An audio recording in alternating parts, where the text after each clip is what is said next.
આખી રાતનો વરસાદ ચાલુ હતો. રમકડા બહાર નાખી દીધું. ગુડ મોર્નિંગ દોસ્તો, કેમ છો? જય માતાજી, જય દ્વારકાધીશ. ફરી તમારું અમારા વ્લોગમાં હાર્દિક સ્વાગત છે. બહાર એકદમ મસ્ત વાતાવરણ છે અને વરસાદ ચાલુ છે. આખી રાતનો વરસાદ ચાલુ હતો. રમકડા બહાર નાખી દીધા છે, બધા ધોવાઈ જાય ને. રાતે બહાર ઉતા હતા અહીંયા દાદી છે તો પતરાવાળી રૂમ, પણ ક્યાંય પાણી પડતું નથી, એટલે હજી ભગવાનની દયા છે, સારું છે. આ ચાલુ જ છે વરસાદ. રાતે 12-1 વાગે વરસાદનું જોરદાર આગમન થઈ ગયું છે સુરતમાં. હજી ચાલુ જ છે આખી રાતનું.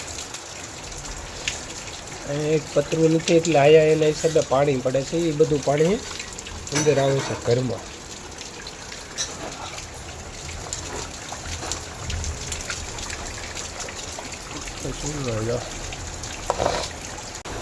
ચા નાસ્તો ને એવું બને છે. ચા બને છે એક બાજુ શાક બને છે. સવારમાં ઓફિસે જવાનું એટલે અત્યારમાં ટિફિન બની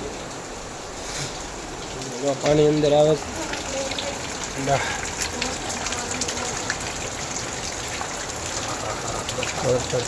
તમારા પાર્થિબેન નાખી ગયા છે અવારમાં. એમ કે રમકડા કોને નાખી દીધા? હા, શું કહેશો તું? શું કહેશો?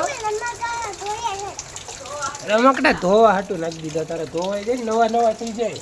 એટલે વરસાદમાં રાતે વરસાદ આવ્યો તો તું જાગતી હતી? તને શું ખબર નહીં? તપેલું ભરાઈ ગયું, નાવાનું બધું જો વરસાદ હજી ચાલુ જ. કઈ સીતારામ કહી દે બધાને ફોનમાં કહી દે. લાઈક તો જો એને ઓફિસે જવાનો ટાઈમ થઈ જશે. એને છે ને રેનકોટ પહેરવા ન ગમે, પણ આજ છે ને એને રેનકોટ પહેરવો પડ્યો. કેમ કે વરસાદ ચાલુ છે એટલે રેનકોટ એને ન હોય પહેરવો પડ્યો. તો આજ પહેરી લેવી રેનકોટ. અચ્છા છે, ખોટા કપડાં બંને આવવાના. જ્યાં ઓફિસે જઈને એસીમાં રહેવાનું. એને છે ને ગમે નહીં રેનકોટ પહેરવો, પણ આજ પહેરવો પડ્યો. લીધો ચારનો આમનો પડ્યો. બેન ટોપ જ પહેરી લો. તો કોણ છે? મહાદેવ વરસાદ રહી ગયો ને એટલે ધાબુ ધોઈ નાખ્યું. વરસાદ કાંઈ આવશે નહીં, ઉખાડ જેવું હતું કે વરસાદ કાંઈ આવશે નહીં. વરસાદ તો પાછો ઘોર અંધાર્યો છે.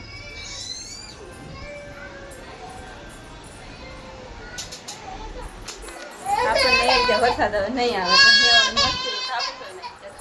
વરસાદ પાછો અંધાર્યો, પાછું મારે ધાબો બોલાવી નાખ્યું. ધાબો કેટલું મસ્તીનું કરી નાખ્યું છે. તો કેટલું સરસ ધોઈ નાખ્યું મેં. વરસાદ પાછો આવશે. 5:30 થઈ જશે, આપણે જાગી જશે ને. જો અમારી છોકરીઓ બે જાગી ગયું છે, ગાડી હાકે છે. કાપાતો આમાં જેની બેન પાછો બેસી જશે. આ જોડે હારે રમે છે, નકર હારે રમે ને બાજકી હોય જ્યારે હોય ત્યારે. પણ આ જો બે અમારે હારે ગાડી હાકે છે બે. કા જેનો જેનો આપણે છે ને ઓલા કેવડા મૂક્યા હતા. કાપાથી કેવડા પલળવા મૂક્યા હતા. કેવડા પહેલી જશે કે પહેલી જાય કોને ખબર. કેવડાના હાથમાં આપણે છે ને પહેલી વાર પલાળવા મૂક્યા હતા. જો કેવડા પાણી કાઢવાનું છે. જ્યાં સારીનું પાણી બહાર કાઢવાનું છે. જે પછી આને કરીશું આપણે હાથનું. મને ન ફાવે, પપ્પાને ફાવે. કાપાથી ચાલો આપણે આને પાણી કાઢીએ પછી હાથનું. તને ફાવે હાથનું? આમાં બેને હા પાડે. બેન બીજા પાછળ ગાડીમાં વરસાદ તો જો રહી ગયો છે. સવારનો રાતે 12 વાગ્યાનો બગડા સુધી બોલાતો. 11:30 વાગ્યાનો બાકડા સુધી બોલાતો. અત્યારે જો રહી ગયો છે. તડકો નીકળી ગયો છે. જો સૂરજ દાદા દેખાય છે. તડકો નીકળી જશે ફર્સ્ટ ક્લાસ ને. આપણું ધાબુ પણ સુકાઈ જશે મસ્તીનું. એમાં સાફ કરી નાખ્યું ધાબુ. પછી ઉખાડ જેવું થઈ ગયું હતું. પછી મને એમ કે નહીં આવે વરસાદ, ત્યાં તો પાછો ધબધબાટી બોલાવી દો. પાછું ધાબુ પડી લઈ જતું. પાછું ઉપર પતરા હોય ને એટલે કચરું નીકળ્યા નાખે. પછી પાછું ફરી વાર ધાબુ ધોયું. કાપાથી ફરી વાર ધાબુ ધોયું. પછી હવે અત્યારે જો બીજી વાર પાછું ભૂકાઈ ગયું છે. હવે કાંઈ વરસાદ આવ્યો નહીં. અને અમારી બેન જો કેવડો ખાસ કેવડો કેવો લાગ્યો એને ભાઈઓ કેવું મોટું કરી ગઈ તે ખાધો હે પણ ખાય નહીં અરે વાહ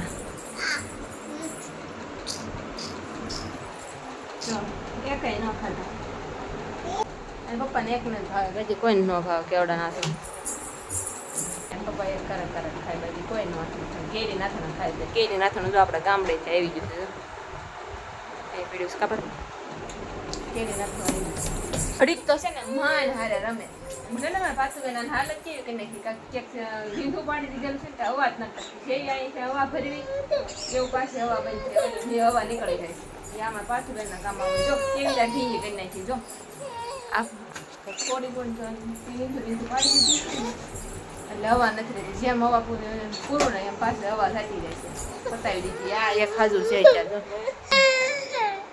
તો આજનો બ્લોગ દેવો હોય તો લાઈક શેર સબસ્ક્રાઈબ કરી નાખજો